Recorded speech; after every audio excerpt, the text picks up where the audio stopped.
video is brought to you by Unveil. Hello there, and welcome to the second annual I'm Making a Mermaid video, and it is almost the end of May. I almost missed it again. Last year, I actually did miss it entirely. That video went up in June. You know, it is what it is sometimes. So I actually was not planning on making a mermaid video this year. As a girly with thalassophobia, I'm not really someone who loves the ocean, especially once you get down in there, and I've complained about it enough. So as a consequence, I've never really been much for mermaids. I, of course, do think they're very, very pretty, but it's just not something that I've really gravitated towards drawing in the past. But I am nothing if I'm not a woman of the people. So since several people did ask me to make a mermaid video this year, I had to fold and just give the people what they want. So here it is. You're welcome. Your peer pressure worked. So on the topic of mermaid, if you have any mermaid characters of your own, this video sponsor Unveil is a great place to share them with the world. Unveil is an inclusive online community of artists, writers, and world builders where you can create, manage, and share your original characters with over 50,000 other passionate creators. Unveil has character pages with galleries where you can show off art of your OC, credit yourself, other artists, and showcase details about your artwork. Writing areas where you can expand on the lore of your character and tell their story. Areas for traits where you can get specific about your character by organizing things like age, birth date, strengths, likes and dislikes, etc. And these pages even have themes where you can customize the page backgrounds with different colors and theme gradients so that you can get into the mood of your character's world. To get a greater sense of those worlds, Unveil's Worlds feature allows you to organize a series of character pages all in one place. Perfect if you have several universes for your OCs to reside in. That would be me. You guys all know that would be me. These worlds are similar to sorting your characters into folders and of course have a place for you to write descriptions about your worlds as well. Of course, Unveil has places for you to sort through artwork with tags and categories, really try to get specific with the kind of work you're looking for. And one of the coolest features is this lovely little randomize button. To help with the experience of stumbling across new and fresh character designs, Unveil has a feature that randomly selects new characters for you to check out. And this is so cool because with this you can stumble across something that you never even knew that you needed. This is also really great for getting discovered if you're a newer artist and you don't necessarily have traction on the internet yet. Unveil's community is full of artists in a range of experience, so it's a great place to begin sharing your work if you're new in your art journey. And Unveil is also proudly anti-AI, never NFT, and it's free to use and sign up for. So if you want to join Unveil and share your OCs with the world, sign up for free using my link below. Thank you so much to Unveil for sponsoring this video. Now let's get back to it.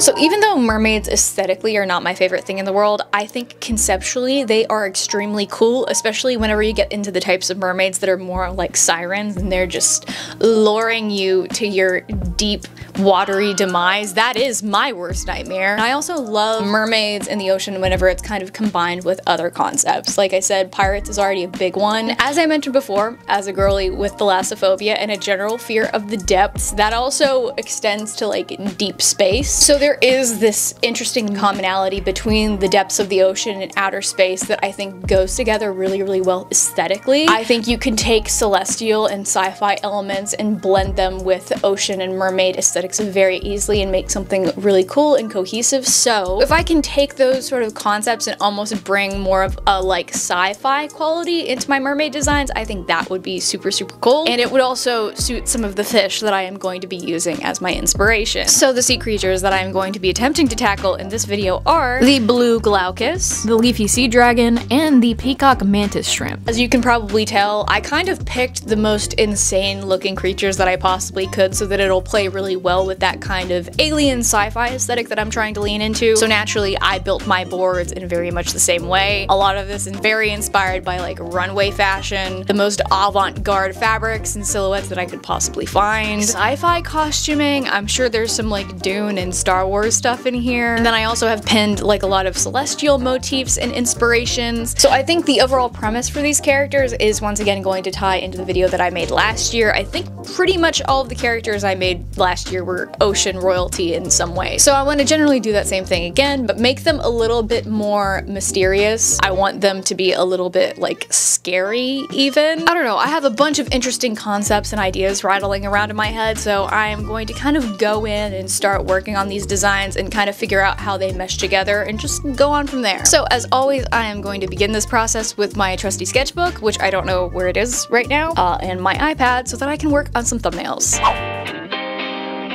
So recently for these videos, I have been doing a lot of prep in my sketchbook and conceptualizing and that sort of thing, but this time around I really did not have too many ideas at the start. As I've mentioned in prior videos, my art block has been like really persistent and annoying recently, so instead I decided to kind of just go straight into my typical thumbnails this time around and start messing around with colors and shapes and just see what I can generally come up with. Whenever I design merfolk characters or anything that doesn't really fall into a typical humanoid silhouette, I always have a little bit of difficulty coming up with ideas because, I don't know, for some reason whenever you take legs away, I'm like, what do I do with the bottom half? So coming up with colors and silhouettes kind of right off the bat, I think helped with that a little bit so that I could get it down right away. Like, this is kind of my plan for the overall physical look of this character. I didn't dive too deep into faces this time or personality right off the bat. Kind of just went in, which I think sometimes works better depending on what kind of art mood that I'm in. It's always interesting to see how my process changes depending on like how inspired I'm feeling at the beginning. So sometimes just kind of going right in and going for it does work well for me, and that's sort of what I was feeling this week. First up, we have the blue glaucus, and as usual, I apologize for any mispronunciation on my part. I looked it up. This is how Google told me to say it, so if Google's wrong, listen, that's her fault. She has all the information at her disposal. As usual for these videos, there's at least like one creature or one part of the prompt that really motivates me to do the video, and in this video, that is the blue glaucus, because they're just so weird and freaky. I kept seeing them all over videos on Instagram of people just going entirely too close to them. This is definitely a species that you should admire from afar, but I'll get into that. So the blue glaucus, also called the blue angel or the blue dragon, ooh, intriguing, is a species of sea slug that likes to float on the sea, and while they themselves are not venomous, as far as I understand, they feed on a lot of prey that is very venomous and dangerous. So when they ingest that prey's stinging cells, they become a little bit toxic as a consequence, so they can have like really painful bites. And as far as I've seen, I think it's kind of a misconception that their bites can be fatal, but they can still have like a lot of really gnarly side effects. If you are stung or bitten by one, you should like go to the hospital. Their coloration is also a really interesting method of camouflage because they spend most of their time floating on the surface of the water, so depending on which way you're looking at them, they kind of blend in. So their bellies are kind of gray or white if you're looking up towards the sky, and then the tops of their backs have the interesting blue coloration if you're looking down at them into the water. So in the intro, I was talking a lot about going into a sci-fi or alien direction with a lot of these designs, and I think I did to a certain extent, especially with this one because the appearance is like so wacky. But I also leaned into kind of like cosmic ocean horror with the little lore that I built up in my head as I was working on these. And the conclusion that I came to is I do kind of want them to be evil and spooky in a way, but I cannot take these characters seriously enough to like go fully in that direction. So in the end, I feel like I kind of just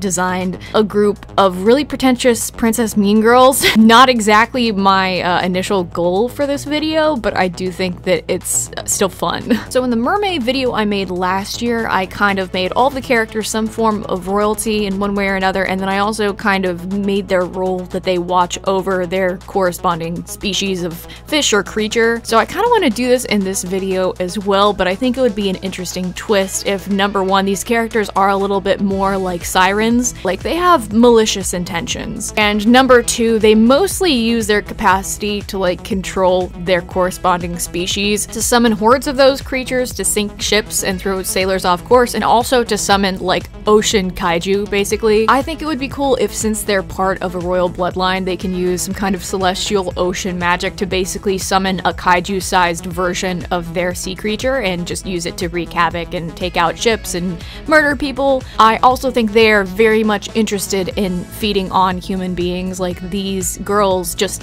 eat people. So for the blue glaucus, I think it would be interesting if they could summon some kind of like blue spirit, blue angel looking creature that kind of sits on top of the water and attracts sailors, and then whenever they get close enough, it sort of like sinks them and their ship, and then afterwards they themselves can go in and sort of eat all of the crew as they drown underwater. You know, just mean girl things. In terms of the design itself, I kind of very much leaned into the whole blue blue angel, blue dragon thing. I thought those were such fun, cool alternate names. They really say a lot about what this creature looks like. So I really leaned into that for the physical appearance of this character. In its essence, it's not too deep because like a lot of people do whenever they design mer creatures, merfolk, I kind of took the entire body of the blue glaucus and made it the body slash tail of my character. I did take some liberties with the overall shape of the fins and the construction of the body itself, and since the alternate name is blue dragon or blue angel, I did give them kind of like an extra little fin on the very tail because that's something that the original species does not have. And I also added some fins up top kind of coming from their back to also give them sort of the appearance of angel wings, and simultaneously to kind of play into their like poisonous kind of fallen angel vibes because this character, you know, eats human beings and everything. I gave them some spooky little horns coming off of their collarbone and also coming off the top of their head. I gave them webbed fingers and like also aquatic ears. And since I didn't really play directly into the actual coloration of this creature because like the long blue stripe would typically be on its back and then the belly is white, instead I gave them an overall very like pale gray sort of haunting complexion.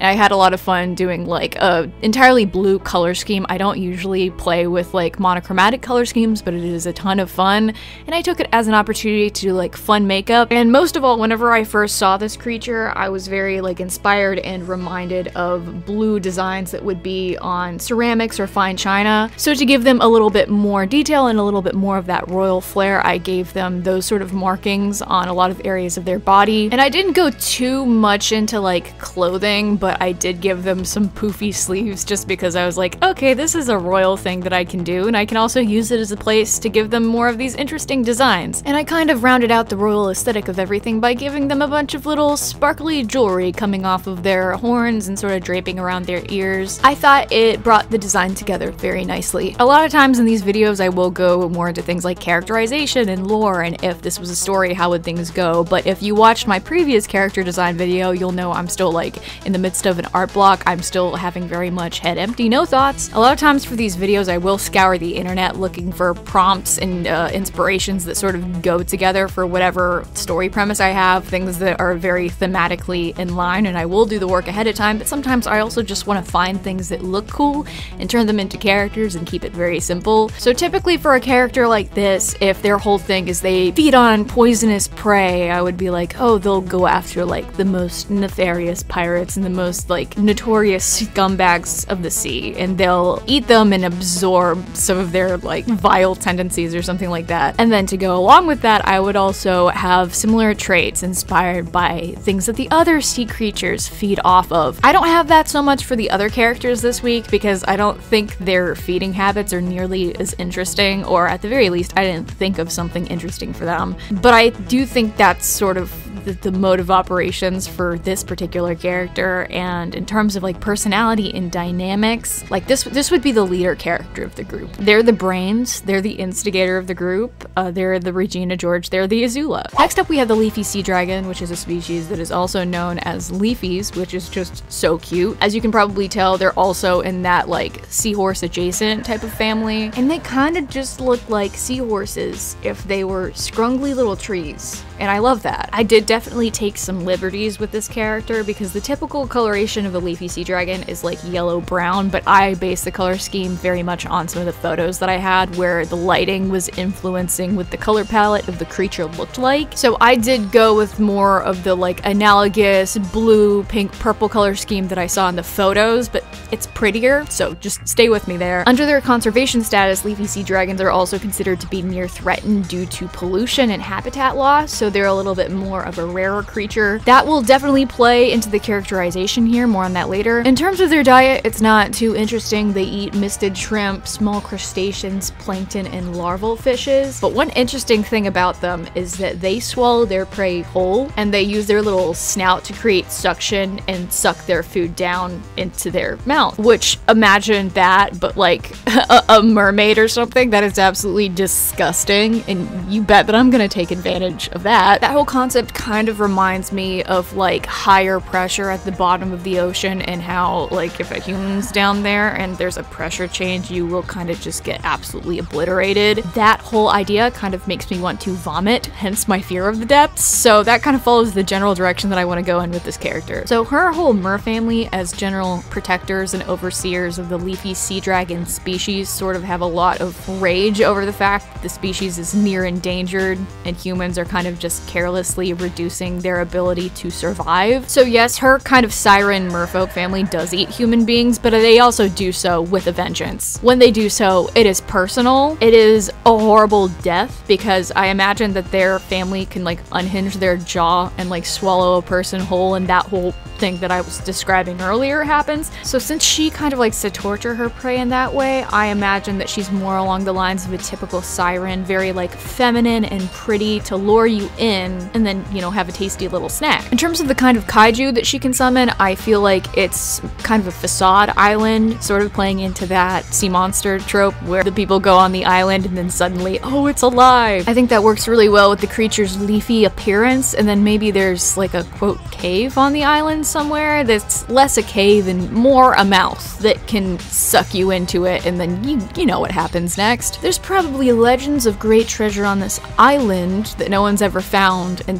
there's like a reason no one's ever found the treasure. In terms of the design itself, like I said, I took a lot of liberties with the color palette, but hey, it was just a lot more fun to work with, and it was more what I was in the mood to do. Once again, I took the body of the sea dragon and kind of made a relative one-to-one copy of it for the fin of my mer person. I gave it a real windy, kind of scrungly appearance because it probably helps her to blend into the water and stalk her prey. For the rest of the design, I leaned into the word leafy quite a bit and gave her a ton of leafy tendrils coming off of her tail. I gave her some wild leafy long hair that I think underwater would kind of flow like seaweed or kelp. You know what I'm talking about. I gave her a similar little cape and leafy mermaid bra that I think would kind of move in the same way. The little capelet I thought would give her more of that feeling of royalty. I also gave her leafy little opera gloves for the same reason, and little twin horns that I thought would look a little bit like a crown. I also gave her a lot of decorative jewelry and little leafy tendrils coming off of her to give more of that like aquatic appearance. Finally, I wanted to find an interesting way to incorporate the snout shape of a leafy sea dragon because I feel like it's a pretty important part of the creature.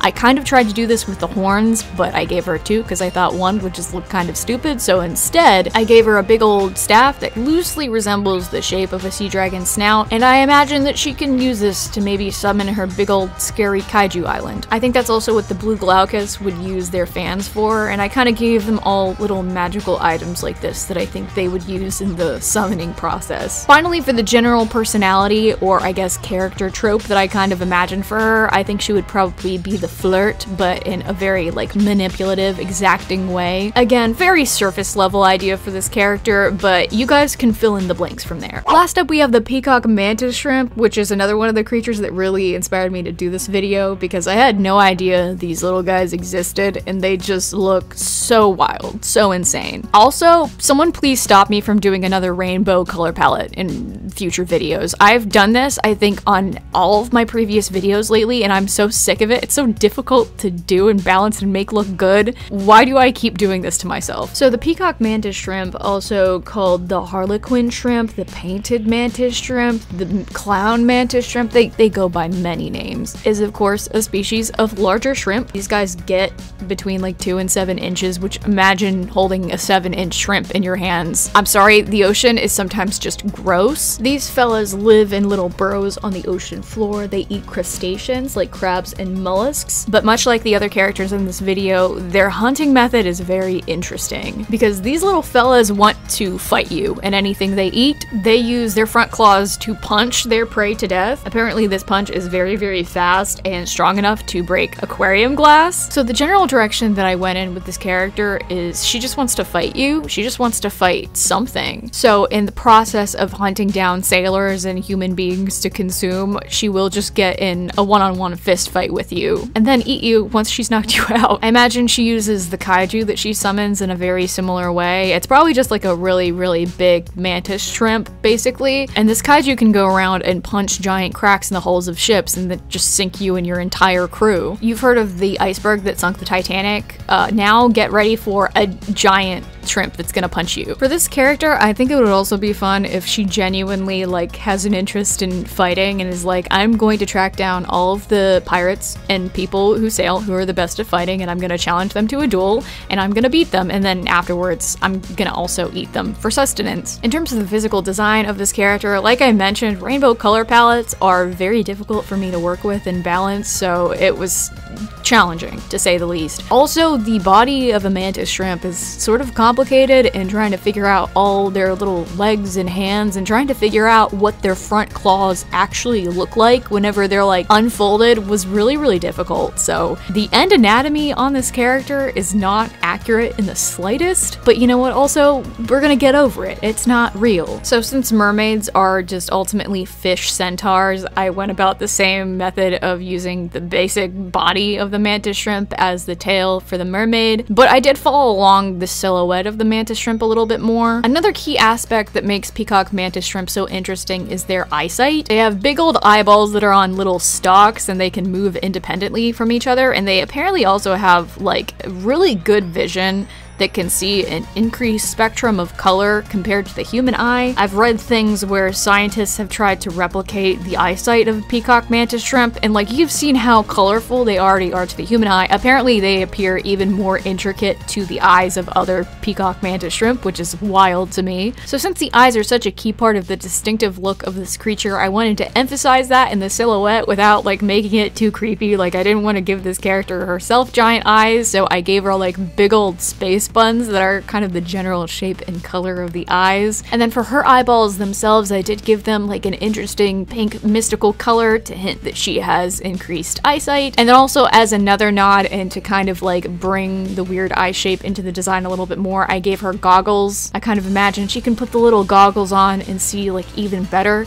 Maybe she does that during fights to increase her reaction time and eyesight. Maybe it functions like a little bit of a Sharingan or a spider sense. Sorry to go so pop culture referencing in this video, but like that is truly the best way to explain it. I once again didn't go too crazy with clothing for the design of this video, but this creature does have like some little appendages near the face that are kind of teardrop oval shaped that I sort of turned into sleeves. Otherwise I gave her a little like wraparound tube top, literally just something, because with how much color is going on in this design I didn't want to go too crazy. And then since this creature does have so many appendages and arms and they do like to punch you, I just gave her an extra set of arms. You know, once again, all the better to punch you with. Finally, I accessorized with a little bit of jewelry and some weird like hair tendril things, literally just because the peacock mantis shrimp have some antenna looking doodads. Finally, as sort of the companion accessory that she uses to summon her weird kaiju thing, I didn't want to make it too substantial because she is a brawler, so I didn't want to give her a weapon or anything like that, but I did go in at the end and give her some little gauntlets on all of her wrists. I'm sure that these somehow factor into why she can punch so well. Finally, in terms of personality or whatever character trope I think she would fall into, she's probably just a herbo. Like, she really just is out here caring about strength and how hard she can punch things. Hello, and welcome to the end of the video. As you're seeing now, here are the finished designs at the end of all of this. Despite my mild vitriol for trying to draw mermaids and fins and that sort of thing, I did have like a ton of fun with these designs just because they are a little bit different. I kind of did go into that more like weird alien direction with them, and that ended up being so much more fun than drawing like typical mermaid characters. I was also initially planning on doing more characters in this video because I ended up finding a lot of different creatures that I was inspired by, but cut back because I was trying to go a little bit more for quality over quantity with the artwork in this video. I think that ended up being the right choice instead of trying to like speed through a bunch of artwork and coming up with ideas for characterization. But that being said, I might go back and do those characters another time because I did have fun doing this, even though it's not my usual cup of tea. So with that, here's your mermaid video for 2024. Those of you who go wild for this trend, I hope you enjoyed my giving into peer pressure once again. As usual, feel free to give these characters names and expand on the story and the lore in the comments below. You guys really went wild doing this in my Tea Ladies video the other day, and I'm still trying to go through and like read a bunch of those comments, but I was right in thinking that a lot of you were going to have more interesting ideas than I would have. There's a lot of cool concepts in there. I would also love it if you guys had some more like general art video suggestions for me to do that aren't necessarily related to character design, because I absolutely love making these videos. I have been feeling especially inspired to make them over the last couple of months, but I don't want them to get too oversaturated, and I feel like they might be getting a little bit to that place this month, and that's one of the reasons why I didn't feel that I had the best ideas for them. So I'd love to shake it up and have some other interesting content that I can make, maybe even start another series on the channel. I am very open to suggestion because I love trying new things in videos, so please let me know. Finally, thank you so much for watching, especially if you watched to the end, but as always, the biggest thank you for this video and for every single one of my videos goes to my wonderful, gracious patrons, and especially my executive producers. A huge thank you goes to Lunira, I Help, Faith, Mossy Raven, I'm not saying that name on the internet, ABW Makes, Sarah, Crimson Moon 04, Awendu, Liana, Ermler Jean, Anubix, Breeza, Sony, Brian, Phoenix, Rose Draconi, Ira, Freedom and Gus Gus, Kat, Dodo, Zyle S, Agent.Sketchy, Thea Maia, Lovisa, Eloquent Silence, Megan Penland, Enozine, India Gloom, Hypnos, Katie, Sweet Winter Garden, Gravity Drop, I Hang Out with Cats at Parties, and Bean the Bread.